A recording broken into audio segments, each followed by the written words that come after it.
My name is Trevor Croley with Croley Insurance and Financial. I also have with me today Cain. Greg's with Principal. And today we're going to talk about non-medical employee benefits. With a lot of our smaller employers to medium-sized employers, these non-medical benefits are in some cases the only benefits that they provide. Some of these larger employers, employers of medium size and small that already have medical benefits, also come to us and say, you know, what can we do to enhance what we're doing to provide a golden handcuff type of situation for those employees that may be working down the street or being lost to employers providing some of these non-medical benefits. So again, today, Greg's going to help me go through the A to Z, the nuts and bolts of what that means to an employer, and more importantly, how to implement those things. So Greg, let's get started. You know, what does a non-medical employee benefit plan typically look like?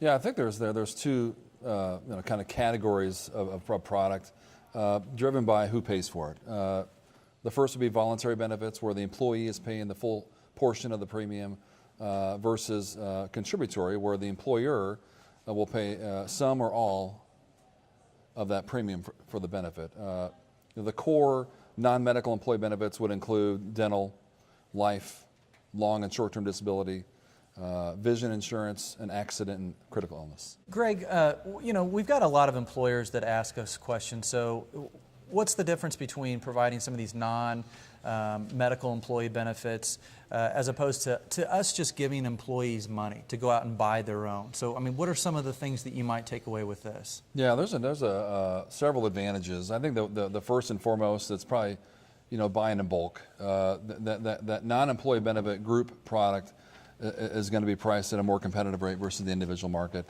You're also going to get some key, I think, plan design advantages. You know, life insurance, disability insurance is going to be guarantee issued versus the individual market. There's going to be medical underwriting involved. Dental insurance and vision, you're going to get access to full coverage day one versus a lot of times there'll be layered waiting periods in there. Yeah. And I think the last thing is just that ease of payment, you know, through payroll deduction and savings potentially through that Section 125, you know, tax plan. For both the employer and the employee, yeah, correct? Yeah, exactly, yeah. All right, Greg, so once an employer has made the determination that, hey, we're looking at some of these non-medical employee benefit programs, okay? And this could be an employer who has never done this before. It's a brand new, fresh start. They're implementing it from the get-go. Or it could also be situations where maybe an employer has some of these benefits, but they're really wanting Principal to come in and help implement these things for them, with them.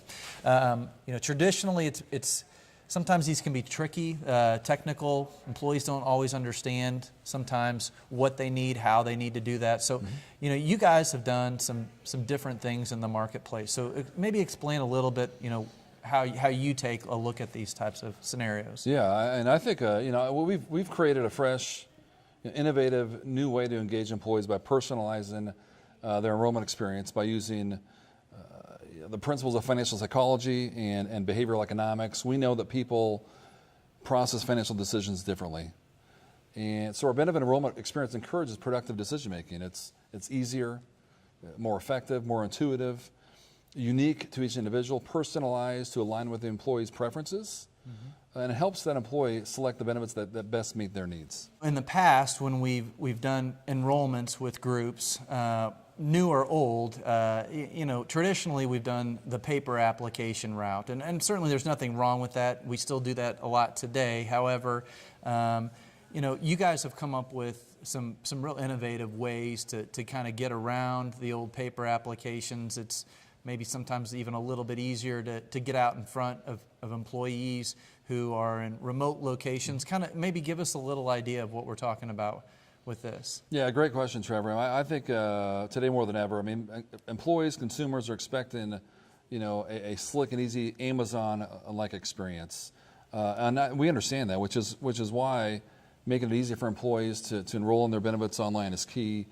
We've seen an uptick of 10 to 15% increase in participation online versus our traditional paper enrollment methods. In terms of that online enrollment process, Greg, you know, Are there any certain size employers that this is really meant for? I mean, because in the past, when we've dealt with an online enrollment site or portal, generally speaking, those are for large employers. So, how does Principal handle that with enrollment? Yeah, great question. And this is an experience that really delivers value for employers of all sizes, from small to large and in between.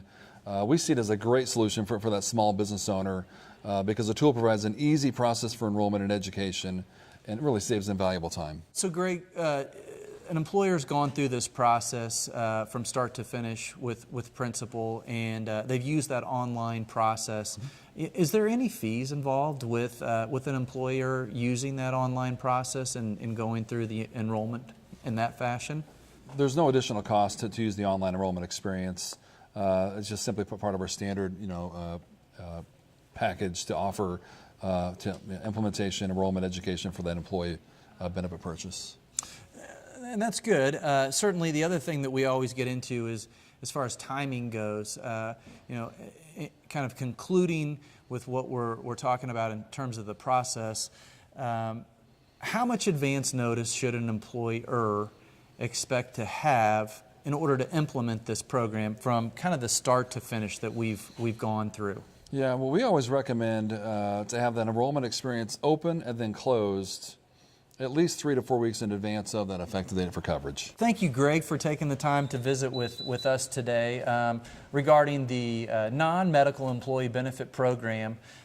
Certainly, as the open enrollment process heats up, the end of the year, employers and employees will be looking at these types of things, and certainly we're here to answer any questions or concerns to help you in any way possible. In fact, we'll get Greg involved and bring him down, and we can answer those questions as well. So thank you for your time.